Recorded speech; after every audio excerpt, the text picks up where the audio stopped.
un tema que parece muy general, que parece muy genérico, que es la verdad. Y cuando uno dice, bueno, voy a predicar la verdad, uno dice que específicamente de qué. Bueno, vamos a tratar de ver qué es la verdad, ¿no? Y para mí personalmente esto es algo muy importante. Es así, si prácticamente yo pudiera dedicarme a un tema especial en todo lo que corresponde a, a la verdad de Dios y lo que Él nos ha manifestado, yo pienso que el concepto de la verdad es lo que yo más he distribuido mi tiempo y pues es como una tesis, pues, como podemos decirlo así, ¿no? Algo que cada día sigo dedicándole más tiempo porque realmente personalmente ha sido una de las cosas que más ha impactado mi vida. Entonces lo que les voy a estar comunicando hoy no simplemente es verdades generales de la verdad, sino vamos a ir a las escrituras y también voy a hablar un poco sobre las experiencias que yo he tenido con todo cómo Dios ha ido trabajando en mi vida y cómo Dios ha ido evolucionándome a través de mi crecimiento espiritual con este concepto de la verdad. Y lo primero que nada, lo que ven aquí es esta imagen un poco rara, ¿no? Es una escultura, es una estatua, que es la estatua del bien y el mal. Y pues ven el bien, que es como, no sé, como la representación más joven y más hermosa, que es esta persona jalando la lengua de, de este otro individuo, que es la mentira. La lengua de doble, la lengua de dos partes, ¿no? La doble lengua, que es la característica, una de las características de la mentira, que tiene siempre una parte escondida. Y por otro lado, ven cómo remueve la máscara, ¿verdad? Y demuestra todas estas facciones grotescas y feas. Eh, y esto es algo que siempre vamos a ver. Donde está la verdad, al menos en el mundo que estamos viviendo ahora, siempre donde hay verdad, la mentira va a querer introducirse y destruir tratar al menos de destruir lo que es la verdad. Entonces vamos a ver el concepto de la verdad. Entonces, si hay un lugar en el mundo actual donde la verdad es indispensable, o sea, la verdad es indispensable en todos lados, tanto desde el punto de vista personal como todas las acciones que nosotros hacemos, nosotros siempre andamos buscando la verdad. Es básicamente el diario vivir del hombre. Algunas verdades son muy, tal vez insignificantes, no muy importantes, no muy trascendentales, y hay otras verdades que sí son muy trascendentales que algunos pasan su vida buscando. Pero si hay un lugar donde la verdad es importantísima, y ese lugar está hecho para encontrar la verdad, es en un tribunal, es en un juicio, es en una sala de un juzgado, ¿verdad? Porque esas personas lo que están tratando de hacer es encontrar la verdad de un suceso que ocurrió para poder entonces impartir la justicia. Ahora, si hay un acontecimiento de un tribunal que remarcó la historia para siempre, fue nada más y nada menos que el Tribunal de Cristo. El Tribunal de Cristo, probablemente este hombre que partió el tiempo en dos, que ha impactado nuestra vida, tanto los cristianos como los no cristianos, de una manera tan profunda, fue juzgado delante de las autoridades romanas, delante de las autoridades judías y delante del pueblo gentil y el pueblo judío.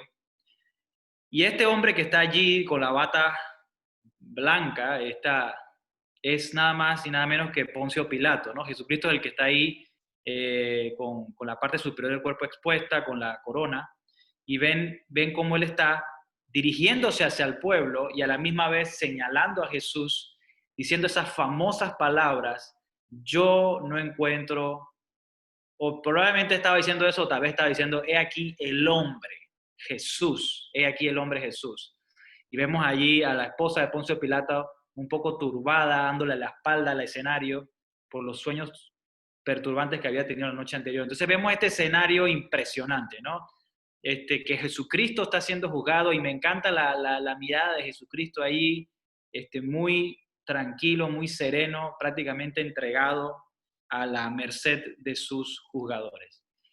Pero hay algo que resalta el tribunal, no es exactamente la escena pública, sino la escena privada entre Jesús y Pilato. Y eso es lo que vamos a ver en las Escrituras.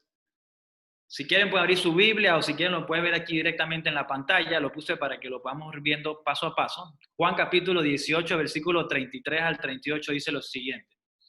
Entonces, Poncio Pilato volvió a entrar al pretorio y llamó a Jesús y le dijo: ¿eres tú el rey de los judíos?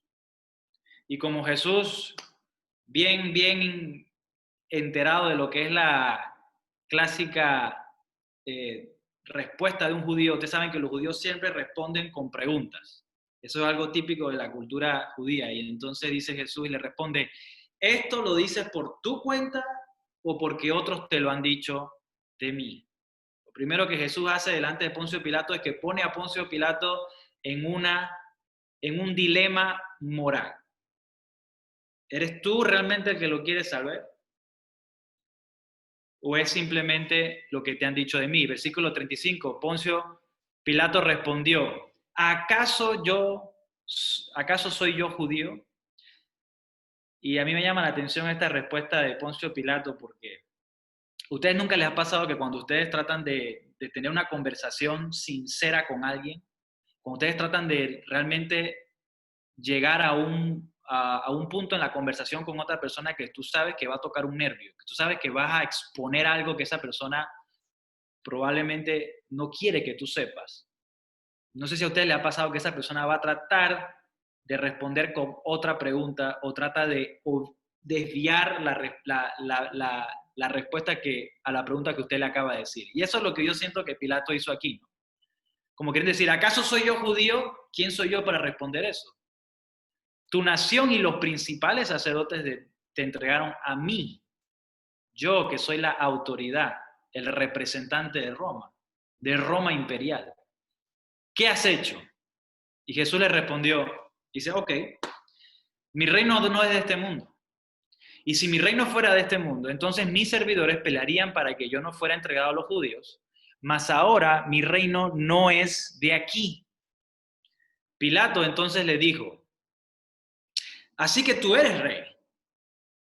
Y Jesús respondió: tú dices que soy rey. Y esto pareciera decir como que Jesucristo no está diciendo que es rey, que es lo que Poncio Pilato dice, pero esto es una manera de responder del judío, muy típico de la época, que es como que si dijera: exactamente, lo que estás diciendo es verdad. O así mismo como dices: yo soy rey. Y miren la respuesta que sigue de Jesús: para esto yo he nacido y para esto he venido al mundo. O sea, queriendo decir, cuando a alguien tú le preguntas a alguien: ¿cuál es tu profesión? ¿A qué tú te dedicas? ¿Por qué haces? ¿Cuál es tu tarea de que tú te envuelves todos los días? ¿Qué es lo que la gente normalmente dice, no? Y miren lo que Jesús dice: para esto yo he nacido y para esto he venido al mundo, para dar testimonio de la verdad. Y ahora dice una declaración un poco extraña, ¿no? Dice: todo el que es de la verdad, escucha mi voz. Todo el que es de la verdad, escucha mi voz. Y Pilato le preguntó: ¿qué es la verdad? ¿Qué es la verdad?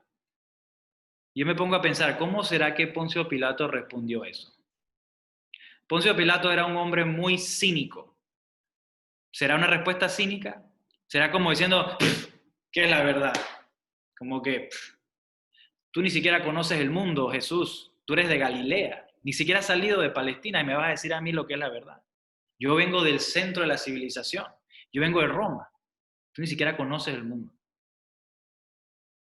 Poncio Pilato era un hombre era un hombre pragmático, era un hombre que lo que el pueblo quería, él se lo daba, con tal de mantener a la gente tranquila.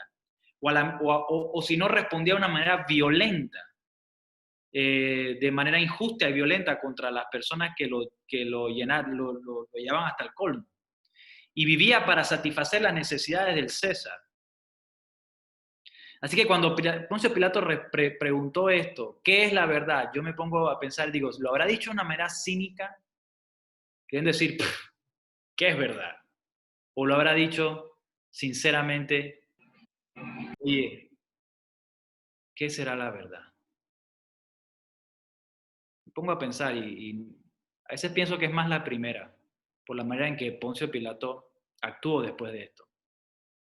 Terminando el versículo dice, y habiendo dicho esto, salió otra vez donde estaban los judíos y les dijo, yo no encuentro ningún delito en él. Creo que esa es la escena de esta pintura. Pero cuando esa pregunta que hizo Poncio Pilato, ¿qué es la verdad? Primero que nada, ¿qué pregunta tan profunda? Y segundo, ¿a quién se la está preguntando? Para mí personalmente, y aquí voy a hablar un poco de lo que ha sido mi experiencia en mi corta vida, pero creo que es importante poder compartirla con ustedes. Yo tuve ciertas experiencias que me llegaron a hacerme esa pregunta. ¿Qué es la verdad?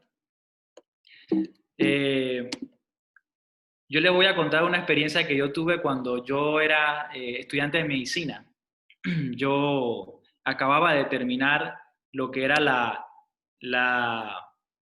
la parte de la premedicina de la carrera de medicina, ¿ves? Porque la carrera de medicina se divide en dos fases. Una fase que se llama premedicina y otra fase que es la parte de medicina.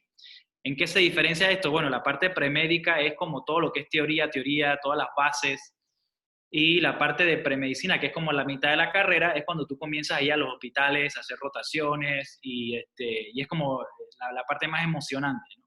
Entonces, yo me acuerdo esta mañana, era un lunes, y eran las 6:30 de la mañana, y yo estaba en el estacionamiento del Hospital Santo Tomás, y era mi primer día como estudiante de medicina en la fase de clínica.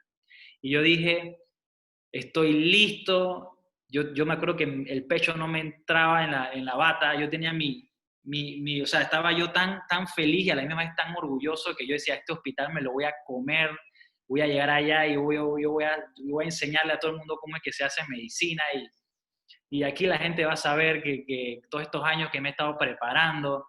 Y yo me acuerdo que yo tenía mi bata blanquita como la lana así, pero blanca, los zapatitos, ni una sola rayita, con mi estetoscopio que nunca había utilizado en el cuello ahí, con mi placa que decía estudiante Pablo Noel, y yo dije, me metí por esas puertas del hospital como si fuera el dueño del hospital. Me acuerdo que subí al piso de medicina interna, que es el cuarto piso, y estábamos todo el grupo de estudiantes ahí, ¿no? Porque éramos 20, 25 estudiantes, y nos iban a dividir 3 o 4 con cada médico. Y me dicen, doctor, el grupo mío, ¿no? Dicen, bueno, a ustedes les toca con el doctor Juan Barrios. Y yo no tenía ni idea quién era el doctor Juan Barrios. Y no estamos hablando de cualquiera. Yo no tenía idea, pero Juan Barrios es Juan Barrios. Es el doctor, es una eminencia panameña de la medicina interna. Cualquier persona no dudaría en decirlo. Es una persona realmente muy buena en su trabajo. Y no solamente esto, sino que es un hombre extremadamente estricto y extremadamente disciplinado. Entonces me dicen, doctor, a usted le toca con el doctor Juan Barrio. Yo voy, ¿cómo no? ¿Dónde está ese doctor? Que voy allá a responderle todo lo que tenga que hacer. Entonces voy yo y entonces está el doctor ya pasando visita. Porque este es un doctor que llega como a las 6 de la mañana. Entonces imagínense, ya son las 7:15 y ya yo estoy una hora tarde. Entonces ya comencé mal. Entonces veo que el doctor está parado así mismo como usted ve en la fotografía esa. Está el doctor allí con el expediente abierto a los pies de la cama del paciente y yo me acerco y le digo, buenos días doctor Barrio, yo soy el estudiante Pablo Noel, este es mi equipo de estudiantes y estamos con usted para hacer la rotación de propedéutica. Un paréntesis aquí, la propedéutica es la ciencia de la medicina que se encarga de estudiar el correcto examen físico. Ok, entonces llego yo y me pongo al lado del doctor Barrio, ¿no? Así mismo como está en la fotografía, así mismo yo soy el tipo de los lentes. Y el doctor ni me mira, sigue viendo el expediente. Ran. Como a los 3, 4 segundos de estar viendo el expediente, se voltea y me dice, revisa al paciente y hazle un examen abdominal. Hazle un examen abdominal y encuéntrame los hallazgos del problema que tiene el paciente. Y yo me acuerdo que cuando él me miró, yo me acuerdo que yo me puse, yo quedé como paralizado. Y yo me acerqué al paciente y me acuerdo que el paciente, bien cooperador, se bajó la sábana y mostró la barriga. Y yo me acuerdo que yo acerqué mis manos al paciente lentamente y puse mis manos en la barriga del paciente como si fuera a tocar un piano. Y comencé a apretar como la gordura del paciente, así.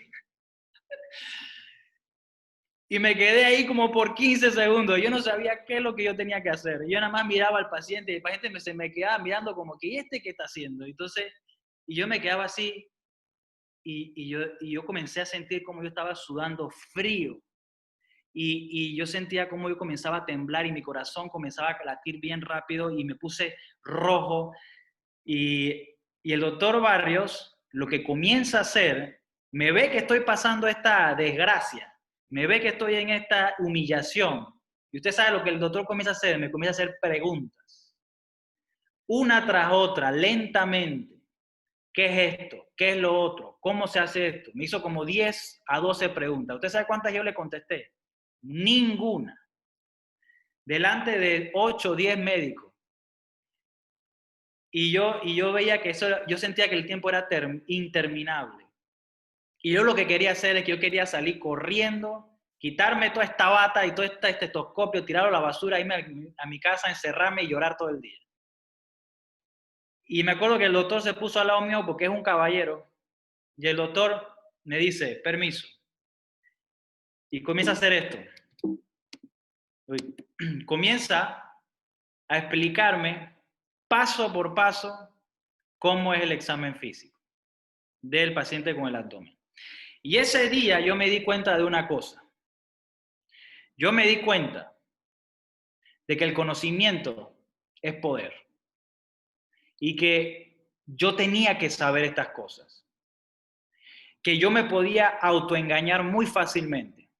Yo pensé que ya yo lo sabía todo. Yo pensé que ya yo iba a llegar allá y que yo iba a conquistar el mundo. Y este hombre en menos de 2 minutos me desarmó totalmente. Quedé yo totalmente desarmado, humillado, y mi orgullo se reveló delante de todo el mundo. Obviamente cuando yo llegué a la casa yo dije, no, yo no puedo permitir que esto pase, y me acuerdo que yo pasé noches enteras estudiando, agarrando todo lo que yo podía sobre el abdomen y sobre el examen físico, porque yo sabía que el hecho de que yo pudiera avanzar, yo tenía que conocer más, tenía que saber más, tenía que pegarme a los libros y conocer y conocer y conocer. Y todos los días yo iba de vuelta todas las mañanas delante del doctor Barrios y trataba de responderle todas las preguntas que podía. Y ahí fui hasta que terminé con él y bien, todo bien. Pero después de esto, esta experiencia fue tan difícil para mí, tan impactante, que después de allí yo comprendí lo importante que es saber la verdad de las cosas. Pero el objetivo por la cual yo hacía las cosas, el objetivo por la cual yo quería conocer más, era porque yo quería ser el mejor. Yo quería llegar al hospital y poder dominar todo tipo de situaciones que se presentaran. Yo quería poder salir bien en los exámenes, que más nunca eso me hubiera pasado, que yo pudiera responder todas las preguntas. Entonces, para mí, el conocer y buscar la verdad se convirtió en un fin utilitario, simplemente para poder conocer más y poder alcanzar un prestigio académico y laboral. Pero no fue hace unos años después, y ustedes perdonen por mis anécdotas, pero creo que van a ilustrar bien el punto. Un par de años después de este acontecimiento, ya yo siendo graduado de medicina, yo voy a trabajar entonces ahora al Seguro Social. Y cuando yo ingreso al Seguro Social, creo que era como era interno o era residente, pero por primera vez en mi vida me ponen a un grupo de pacientes a mi cargo, o sea, a mi responsabilidad. Por primera vez yo tengo pacientes que dependen de mi desempeño. Ahora, en el Seguro Social no solamente depende de mí, obviamente había médicos que revisaban y auditaban las cosas que yo hacía. Pero aparte de eso, estos pacientes dependían mucho de las decisiones que yo tomaba. Yo me acuerdo que yo tenía como 9 o 12 pacientes ahí en las camas y yo me acuerdo que yo tenía esos expedientes bien bonitos, arreglados, organizados y todos los medicamentos al día, todos los laboratorios al día, todo bien hecho. Ese paciente, yo le preguntaba todos los días al paciente, ¿cómo se encuentra? Paciente, me encuentro mucho mejor, doctor, mucho, mucho mejor. Y yo decía, bueno, ¿para qué usted está aquí entonces? No, pero no, ¿verdad? Que el paciente decía, no, doctor, yo me siento muy bien, que ya no me duele, que mire, yo le estaba dando los medicamentos y el paciente mejoraba. Pero el paciente necesitaba la evaluación por un especialista. Entonces yo llamo al especialista, la verdad que no me acuerdo si era un neurólogo o un cardiólogo, no me acuerdo qué especialidad era, pero yo necesitaba la evaluación de este especialista para ver al paciente. Entonces yo llamo al especialista y cuando el especialista llega a la sala, yo voy corriendo a mostrarle el expediente porque yo quería que el especialista viera el desempeño con la cual yo había evaluado a este paciente, ¿no? Y cómo yo tenía el expediente todo bien, todo organizado y yo me imaginé que este tipo me iba a decir, oye, pero excelente manejo, aquí no hay que decir más nada. La cosa que el doctor, yo comienzo a presentarle el caso, no, mire, esto se trata de un paciente de 50 años que tiene esto, y lo hicimos esto, y yo le hice, yo le hice, y el doctor muy callado comienza a ver el expediente, y se sienta en la mesa, parecido como está esta imagen aquí, viendo el expediente, y yo al lado tratando de justificar todo lo que había hecho con el paciente, y de repente el especialista me hace una pregunta que yo jamás la vi venir. Y yo me quedé perpetuo. Y yo no sabía qué responderle. Y después me hizo otra pregunta. ¿Y por qué le tienes este medicamento? ¿Y cómo está tal examen? Yo ni siquiera sabía que tenía que hacérselo. Y tú sabes que si tú sigues así, el paciente va a desarrollar esto y esto y esta complicación. ¿Y por qué no te has fijado que esto está mal? Y comenzó a señalar cosas en mi trabajo que estaban mal. Pero lo peor de eso no era que estaba mal, sino que yo no sabía que estaba mal. Y peor que eso, no es que yo no sabía que estaba mal, sino que yo pensaba que yo estaba bien. Y eso fue otro golpe muy duro para mí, porque en esta segunda experiencia yo entendí dos cosas. Una, que nuevamente yo no era la fuente de la verdad. Lo que descubrí en esta experiencia fue que la verdad no está en mí. Por más que yo quiera saber algo, simplemente buscando dentro de mí, si yo no lo conozco, si yo no lo estudio, si yo no lo busco, no lo voy a poder saber. La verdad no está en mí. No solo eso, sino que me di cuenta que este especialista, que es una fuente de conocimiento, me di cuenta que este hombre llegó a convertirse en ese momento en una norma y una autoridad en mi vida. Ahora yo podía comparar lo que yo estaba haciendo con lo que él decía. Era necesario tener un correcto entendimiento. Y el correcto entendimiento o el correcto conocimiento era poder. Era un poder para poder ayudar al paciente. Más que eso, también me di cuenta, como yo pensaba que yo tenía todo bien con ese paciente y que ese paciente estaba logrando salir adelante gracias a mí, me di cuenta que estaba viviendo una mentira. Y que vivir en una mentira me esclavizaba. Me esclavizaba a la ignorancia y me esclavizaba a las consecuencias de mi error. y yo no podía darme cuenta de que estaba mal, a no ser que este hombre me señalara las cosas que yo había hecho mal. Y otra cosa aprendí, que la verdad trae libertad a mi vida. Porque si yo realmente podía saber qué es lo que yo tenía que hacer con ese paciente, yo era libre. ¿Libre para qué, Pablo? Libre para ejercer mi profesión como médico como tiene que ser ejercida. Vivir de la manera por la cual yo profeso vivir. Si yo soy médico y yo no conozco la medicina, estoy esclavizado. Pero si yo conozco la medicina, yo puedo vivir al potencial de un buen médico. Eso es libertad. Y además aprendí una cosa aún más profunda, que interpretar, y esto ahí, aquí donde yo separé la primera experiencia con la segunda experiencia. En esta segunda experiencia yo aprendí una cosa muy importante, que vivir en una mentira o interpretar incorrectamente la verdad acarreaba consecuencias irreversibles y catastróficas. ¿Qué quiero decir? Por mi ignorancia de no conocer qué es lo que realmente está pasando con el paciente, ese paciente se podía morir.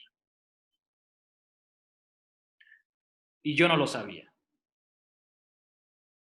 Y entonces se convirtió en un problema moral. De que mi falta de conocimiento, mi falta de la correcta interpretación del problema, podía llegar a ser catastrófico. No solo para mí como profesional, sino para la vida del paciente. Yo podía hacerle daño a alguien por mi falta de conocimiento, por mi falta de la correcta interpretación del problema del que el paciente está enfermo. Entonces, muchas veces las personas justifican su manera de pensar porque ellos no ven las consecuencias de los errores en los cuales están metidos. Porque ves, para mí, las consecuencias de mis errores son al día siguiente. Si yo hago algo mal a un paciente, al día siguiente el paciente empeora. Las consecuencias son inmediatas y son catastróficas. Pero para la vida de una persona, las decisiones que toma, a veces las consecuencias no se ven hasta años después. O a veces hasta en la otra vida, después de la muerte, es que se ven las consecuencias. Pero como nos sentimos bien y pensamos que todo está bien, así como yo hacía con el expediente, que yo decía, no, pero este expediente está súper bien, en la mentira que yo estaba metido ni siquiera me había dado cuenta. Así que siguiendo con esto, estos choques fuertes de mi vida, en el punto de vista laboral, el punto de vista profesional, me llevaron a pensar de que mi búsqueda de la verdad no simplemente era una búsqueda para poder ser mejor, ni era una búsqueda para poder ser un buen profesional, sino que era una búsqueda para conocer la verdad, para poder ser liberado de la mentira en la cual yo podía saber que yo fácilmente me autoengañaba.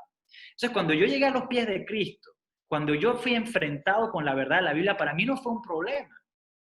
Cuando Cristo, para mí fue como que, dime Jesús, ven acá, yo agarro una hoja y comienzo a copiar qué es lo que yo estoy mal, porque yo estaba acostumbrado, mi vida era así, mi vida era que una persona que sabía más que yo, que era mejor que yo, que definitivamente tenía la capacidad de poder percibir el problema mejor que yo, me decía, estás mal, estás mal, estás mal, estás mal, y ya yo sabía por los golpes que me ha dado la vida de que, hey, yo no puedo pelear contra él, definitivamente él sabe más que yo, y yo definitivamente no soy la fuente de la verdad. Entonces, cuando yo llego a la Biblia, Jesucristo me comienza a decir, Pablo, estás mal aquí, estás mal aquí, estás mal aquí, estás mal aquí. ¿Cuál fue mi respuesta? Excelente, Señor. Bien, bien, bien, bien. ¿Por qué? Porque ya mi corazón estaba, en cierta manera, bueno, al menos mi mente, pues ya había tenido estas experiencias con estas confrontaciones. Entonces, fue fácil desde el punto de vista de saber reconocer que Dios tiene la razón, que Dios es la autoridad máxima. Ahora, quiero hacer un contraste de estas dos realidades. Y quiero primero que nada poder definir qué es la verdad. Una manera muy sencilla de poder definir la verdad es que la verdad es la mejor interpretación de la realidad. La verdad es la mejor interpretación o la mejor percepción de la realidad. ¿Ok? Ahora, lo que yo les he dicho como médico, yo tengo la capacidad de poder percibir la realidad, la, la capacidad que yo tengo de poder llegar a la verdad es a través de mi percepción de la realidad. Cómo yo puedo extraer el conocimiento a través de diferentes instrumentos. Y la otra es cuál es la base o cuál es la fuente de conocimiento que yo estoy utilizando para poder interpretar la verdad. Vamos a poner un ejemplo y después vamos a ir con respecto a lo que Dios dice. Por ejemplo, yo tengo una realidad como médico. ¿Cuál es mi realidad como médico? Mi realidad como médico es que yo tengo una enfermedad que diagnosticar en un paciente.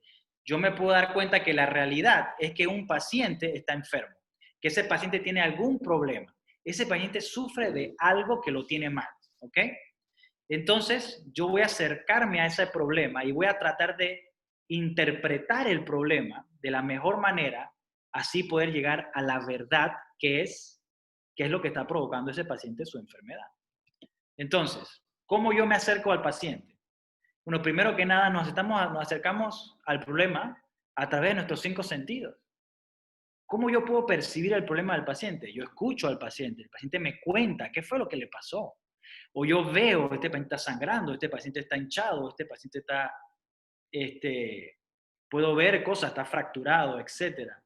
Yo puedo palpar, puedo tocar, puedo escuchar, puedo oler. Hay ciertas cosas que yo puedo percibir.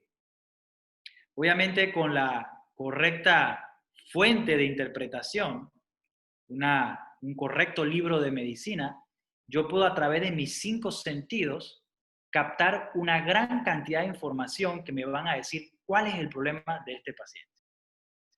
Es más, los médicos dicen que si usted hace una correcta examen físico y una correcta historia clínica del paciente, usted puede llegar a un 80% de probabilidades de sacar el diagnóstico. ¿Ok? Así que por eso que nos gusta tocar al paciente. Entonces, hay unos médicos que no les gusta, pero ese no es el tema. Pero entre más uno toca y entre más uno examina, más uno va sacando información. Lo otro es, ¿qué otros instrumentos yo puedo utilizar? Porque yo entiendo que yo puedo darme cuenta que un paciente tiene una infección, yo puedo darme cuenta que ese paciente tiene un problema de infeccioso, pero yo no sé qué bacteria le está causando eso. Entonces, hay otros instrumentos, como un cultivo, por la cual yo puedo darme cuenta qué tipo de bacteria es la que está causando esa infección. O yo puedo ir más allá, como queriendo decir, yo puedo ir más allá de lo físico, más de lo que mis 5 sentidos pueden captar. Mis 5 sentidos pueden captar de que ese paciente tiene una infección, pero yo no puedo saber a través de mis 5 sentidos de que eso es una bacteria. O yo puedo hacerle una radiografía, yo puedo hacerle una tomografía, yo puedo hacerle estudios en los cuales yo voy a encontrar, más allá de mis 5 sentidos, mucha información sobre el problema. Y la otra parte es la fuente de información por la cual yo me guío. La fuente de información por la cual yo me guío, o la fuente de conocimiento con la cual yo me guío para poder interpretar la realidad. Por ejemplo, este médico especialista que vino a decirme todo lo que yo estaba mal, él es una fuente de conocimiento. Y toda fuente de conocimiento tiene que tener por lo menos 4 aspectos. Uno, que tiene que ser fidedigno. Tiene que, en otras palabras, de buen testimonio. Si un médico que toda la falla, que habla cosas que son incongruentes, que no sabe lo que está diciendo, esa persona no es fidedigna. Es con todo este lío que está pasando ahora con el COVID, de que un día dicen que se trata con una cosa y otro día que se trata con otra. Eso se llama que no tiene fidelidad. Por eso que no podemos poner nuestra confianza en algo que no es fiel. Otra cosa es que este profesional era puesto a prueba. Él no vino por primera vez a la sala ese día. Es un hombre que tiene años de experiencia y hemos visto, hemos puesto a prueba sus tratamientos y han funcionado. Otra cosa de esta fuente de autoridad es que es autoritaria.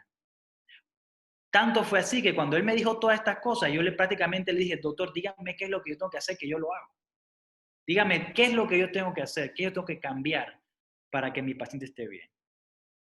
Y es una norma porque yo puedo comparar mi trabajo con el de él y decir si yo estoy bien o yo estoy mal.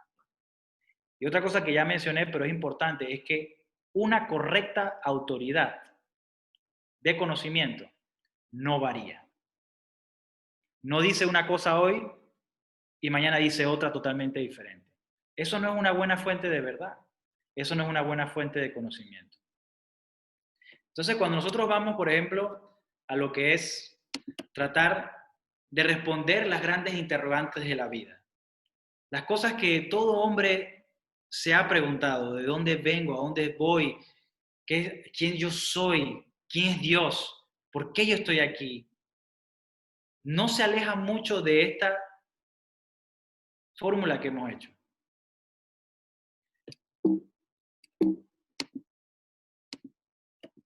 Cuando yo puedo percibir el universo a través de mis 5 sentidos, yo puedo percibir la creación a través de mis 5 sentidos. Pero otra cosa que yo tengo que tengo que estar de acuerdo es que mis 5 sentidos, así mismo como la medicina, mis 5 sentidos no es todo para poder llegar a la verdad. Definitivamente yo puedo conocer ciertos aspectos de la verdad, como si fuera un rompecabezas, que es los científicos hablan del famoso paradigma, como un rompecabezas de ciertas verdades que se van sumando y van dándole forma a aquella verdad superior. Y esto me lleva a la antigua Grecia, pues, con un tipo que pensaba mucho. Y no sé cómo era él desde el punto de vista de su vida, pero por lo menos sé que en su pensar era un poco sincero. Y era un señor que se llama Platón. Y él decía que a través de sus 5 sentidos, por más que él podía darse cuenta de muchas cosas en el mundo y muchas cosas en la creación, él no podía solamente a través de lo que él percibía conocer la verdad. Él necesitaba algo más. Y él decía, ¿cómo es posible que todas las cosas tienen una gran diversidad, pero parece que todas las cosas apuntan hacia un solo objetivo? Y ahí es donde viene la palabra universo, universidad de las cosas. Y fundó una academia y después posteriormente se cambió el nombre a universidad, que es un lugar donde la gente va a tratar de estudiar el mundo físico y tratar de poder contestar las preguntas más importantes de la humanidad. Pero si hay algo que Platón se dio cuenta es que no era suficiente simplemente con lo que yo puedo percibir a través de mis 5 sentidos. No puedo llegar a las respuestas. Y usted puede decir, bueno, tal vez lo que te falta es que tienes que conocer más. Pero póngase el día de hoy. Si yo hoy agarro y conozco todos los libros sobre la gran biblioteca de Londres y la gran biblioteca del Vaticano, y me aprendo todos los libros sobre el conocimiento humano que se ha adquirido a través de los siglos, por más que yo tenga todo el conocimiento de lo que las personas han captado, no puedo llegar todavía a poder interpretar el problema, o mejor dicho, poder interpretar correctamente la realidad. Es como los médicos. Los médicos dicen, hay 99% de probabilidad de que usted se va a salvar. ¿Y por qué no le dicen 100%? Porque por más que todo apunta hacia una verdad, siempre hay dudas. El hombre por sí mismo no puede interpretar la verdad 100%. Entonces, ahí fue donde Platón dijo, bueno, tal vez necesitamos algo que nos permita interpretar las cosas más allá de lo físico, más allá de nuestros 5 sentidos. Y ahí es donde viene la palabra esta de la metafísica, más allá de lo físico. Y él decía, aquella persona que interpreta la realidad mejor es aquella persona que puede ir más allá de lo físico, más allá del mundo terrenal. Por eso yo puse esta palabra de testigos aquí. Por ejemplo, si usted está en un juicio, en un juzgado, ¿qué es lo más importante para un juzgado? En el caso de un asesinato o en el caso de un crimen. Los testigos. Los testigos son importantísimos.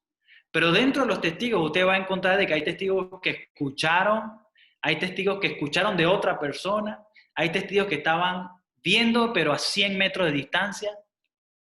Pero ¿qué es lo que usted estaba buscando? Usted estaba buscando el testigo que estaba ¿qué? Que estaba más cerca. El testigo que tuvo la capacidad de poder percibir mejor el problema. El testigo que tuvo la capacidad de poder percibir mejor la realidad de lo que ocurrió. Entonces Platón se hizo la misma pregunta. ¿Quién tiene la capacidad de poder percibir mejor el concepto del universo? Dice, tenemos que buscar a alguien que tenga la mejor percepción de la realidad. Y aquí es donde vengo a la parte de la fuente del conocimiento. A la misma vez, Platón decía que aquella fuente de conocimiento donde yo puedo extraer el conocimiento tiene que ser algo que sea normativo. ¿Qué quiere decir? Algo que yo pueda medir las cosas. Si yo estoy haciendo las cosas bien, yo lo mido ante esto, que es una autoridad. Y esta autoridad, que es la mejor fuente de conocimiento que yo estoy tratando de conocer, decía este hombre que de por sí mismo, si esto es la verdad, nunca puede cambiar. Siempre tiene que ser igual, porque la verdad es igual hoy como es mañana. Si es que es realmente verdad, no cambia. Y él también llegó a la conclusión de que si nunca cambia y es normativo, significa que estuvo allí desde el principio. En otras palabras, siempre tuvo que haber existido. Y por otro lado, si es una norma, entonces nunca puede parar de existir. Entonces vamos a llegar a la conclusión de que aquella fuente de conocimiento que puede interpretar mejor las cosas y la realidad y las preguntas que nosotros nos hacemos sobre quiénes somos nosotros y quién es Dios, tiene que ser una fuente de conocimiento que está por encima de nosotros, por encima de nuestro mundo físico, que nos esclaviza a solamente captar las cosas a través de lo que podemos captar. Sino que eso tiene que ser algo o alguien que tiene que ser eterno, infinito y autoritario. Porque si no, ¿cómo yo puedo llegar a la realidad? ¿Cómo yo puedo llegar a la verdad? Es imposible. Y el hombre lo que hace es que al final el hombre llega a conclusiones ilógicas. Porque usted se puede poner a pensar y dice, bueno, Pablo, tú me has dicho que el hombre no puede llegar al conocimiento porque está limitado, al menos no puede llegar no puede llegar a la verdad completa de todas las cosas, porque está limitado.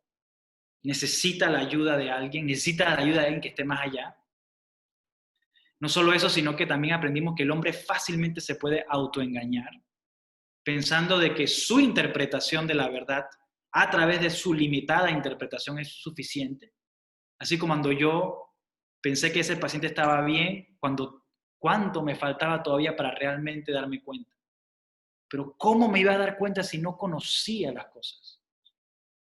Pero el hombre no solamente descansa en una interpretación vaga del mundo, sino que el hombre también se autoengaña en conclusiones que son ilógicas. Por ejemplo, el otro día yo tenía una paciente que ella me decía que ella tiene un blog, como una página de internet, donde ella hace ayuda a la gente. Yo le pregunté en qué consistía esto de ayuda a la gente. Ella me dijo que lo que ella hace es que ella ayuda a las personas a aceptarse tal y como son.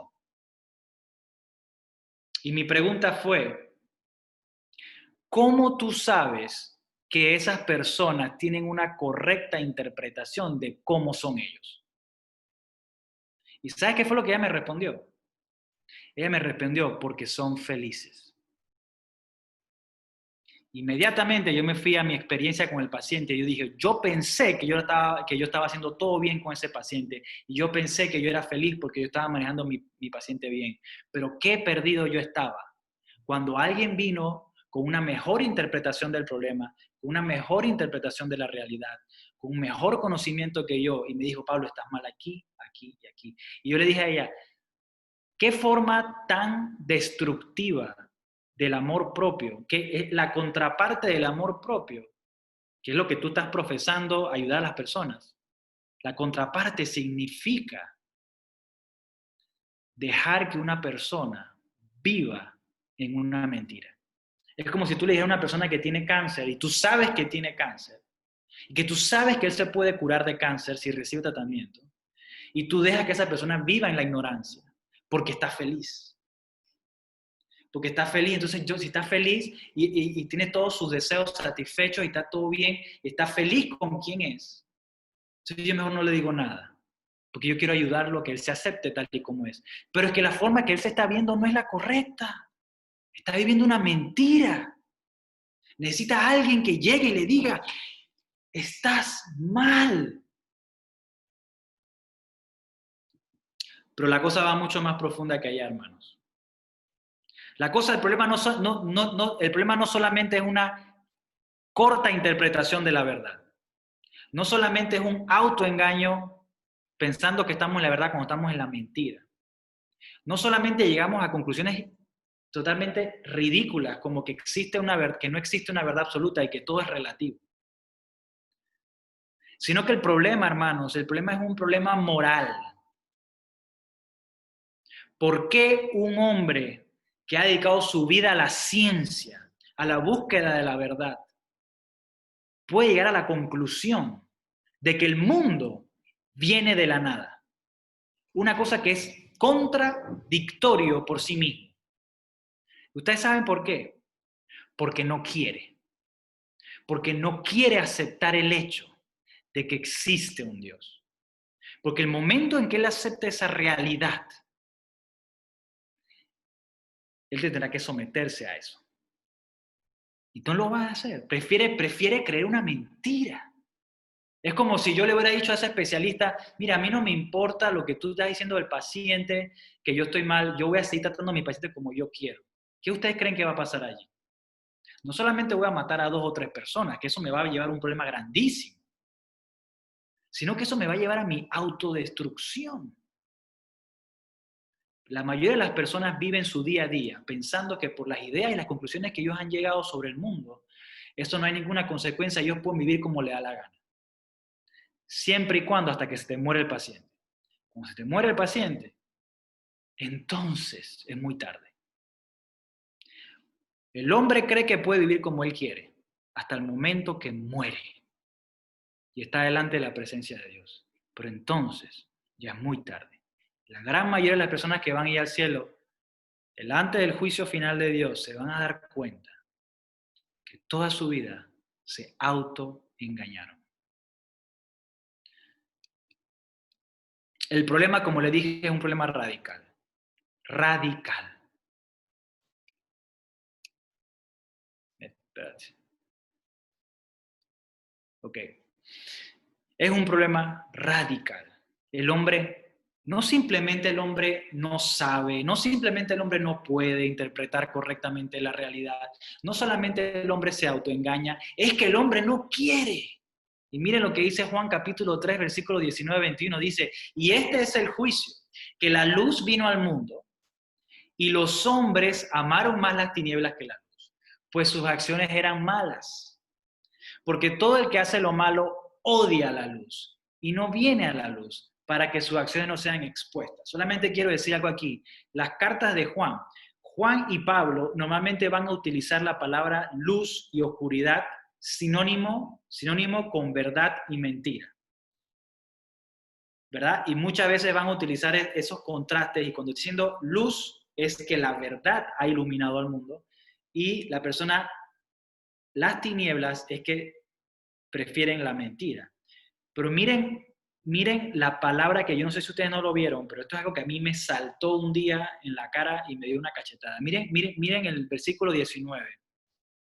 ¿Qué palabra le llama la atención ahí? Dice, la luz vino al mundo y los hombres amaron. ¿Vieron esa palabra? Amaron.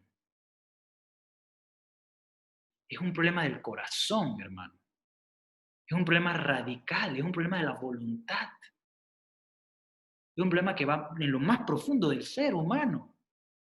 Los hombres aman más el error, aman más la mentira y prefieren vivir en la mentira porque en la mentira pueden disfrutar todos los placeres y todos los deleites de la mentira. Porque al final ni son deleites verdaderos. Amaron. Es un problema del corazón. No quiero tu Dios, no quiero tu verdad. Yo voy a vivir según mi verdad y mira, me va muy bien. Mentira. Prefieren vivir en esa mentira. Ya para acabar, como dice la hermana. Miren esta parte de Romanos capítulo 1, versículo 18 al 22 dice, porque la ira de Dios se revela desde el cielo contra toda impiedad e injusticia de los hombres, que con injusticia restringen la verdad. Y miren esto es mucha gente no cree esto, y dentro de la iglesia la gente no lo cree, dice, porque lo que se conoce acerca de Dios es evidente dentro de ellos, pues Dios se los hizo evidente, porque desde la creación del mundo, sus atributos invisibles, ¿cuáles son? Su eterno poder y su divinidad, se han visto con toda claridad, siendo entendidos por medio de lo creado, de manera que no tienen excusa. Dios no ha revelado toda la verdad, pero Dios ha revelado suficiente verdad para que nosotros no tengamos excusa. Los libros de medicina me han revelado suficiente verdad para mí que yo no tengo excusa. A mí ningún médico, a mí nadie, si ese paciente que está ahí se hubiera muerto, a mí nadie me va a perdonar porque yo simplemente no tuve tiempo para estudiar más. Ay, pobre Pablo, es que son tantos libros de medicina, chuzo. Él no llegó al capítulo 423. Si hubiera llegado ahí, él no se hubiera equivocado. Nadie me va a decir eso. La gente me va a juzgar por lo que yo sé. Tú tuviste que haber hecho esto, tuviste que haber hecho lo otro.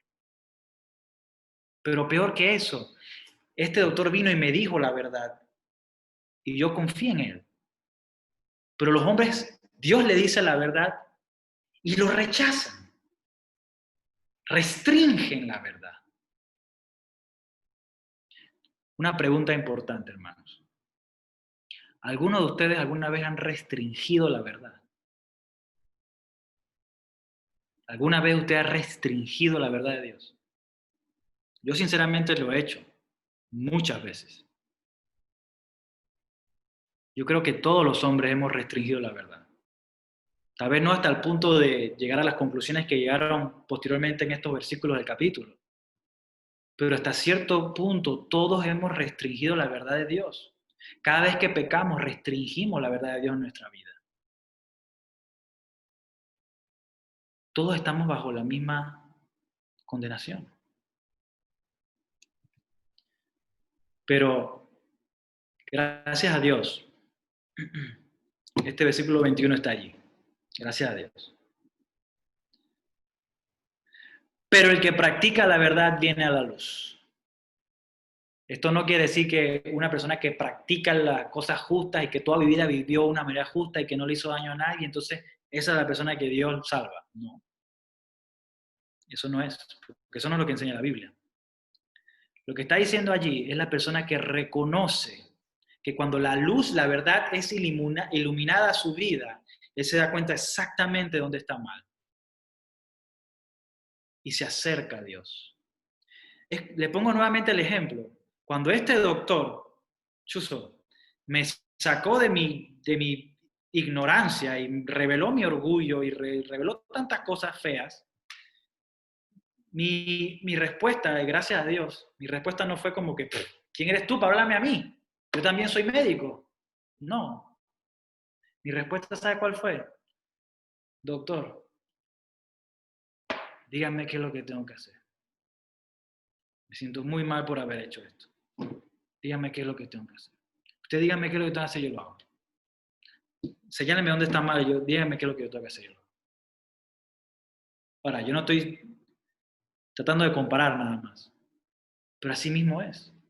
Cuando uno llega a la verdad de Dios, uno tiene que darse cuenta de que uno no tiene la verdad y que mi interpretación de la realidad no es correcta. Mi interpretación de mi problema, de quién soy yo y quién es Dios, no es correcta. Y a través de mis conclusiones simplemente me estoy autoengañando. Pero cuidado, cuando la verdad de Dios es expuesta a mi vida y yo la rechazo pensando que yo sé más que Dios. A veces las consecuencias son al día siguiente, pero a veces las consecuencias pueden ser el día siguiente después de tu muerte, cuando ya es muy tarde. Lo dejo con esta reflexión. Cuando yo estaba en esa búsqueda de la verdad y luchando con todas estas cosas, si hubo un versículo que a mí me animó un montón, fue este versículo. Si me buscareis, me encontraréis, cuando me busquéis de todo corazón. Qué hermoso versículo, porque habla también al corazón. Cuando tú cambies tus deseos y cambies tu voluntad. Y si tú me buscas, tú me vas a encontrar. Si me buscas, no es que comienzo a pensar en mi cama y comienzo, no, busco. ¿Dónde? En la Biblia. Busco y busco y busco. Simplemente por querer ser un buen médico, yo no voy a ser un mejor médico. Yo tengo que estudiar. Tengo que sacar la mentira de mi cabeza y colocar la verdad. Lo mismo en la vida cristiana. Yo tengo que buscar al Señor y lo voy a encontrar, porque lo estoy buscando de todo mi corazón. Muchas gracias, hermanos, por este tiempo. Esto es, si Dios me lo permite, esto es simplemente una de las fases de la enseñanza. Así que si usted se anima, el próximo miércoles vamos a revelar un poco más de estas grandes verdades, porque la próxima semana, primero Dios, revelaremos quién es la verdad y cómo se ha manifestado. Así que, y cómo se ha manifestado a nosotros. Así que los espero. Que Dios les bendiga y gracias. Pastor.